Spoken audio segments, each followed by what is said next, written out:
Sa ating showbiz chika, inintriga ng netizen si Sunshine Garcia na nagpasaring umano sa asawa ni ex-sex bomb member IZ Trazona na si Alvin Aragon. Ito ay matapos na punahin ng aktor ang asawa ni Sunshine na si Alex Castro sa kalagitnaan ng guesting nito sa programang Gigo Live sa Abante.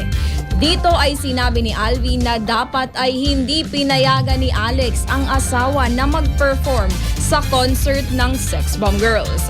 Katwiran niya, hindi dapat nito hinahayaang magsuot ang asawa ng mga damit na para pagnasaan umano ng mga kalalakihan.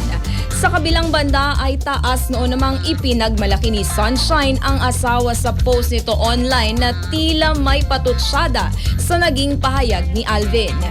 Dito ay nagpasalamat siya sa suportang ibinigay sa kanya ni Alex dahil hinahayaan umano siya nito na mag-grow habang ginagawa ang pagpapasaya sa kanya.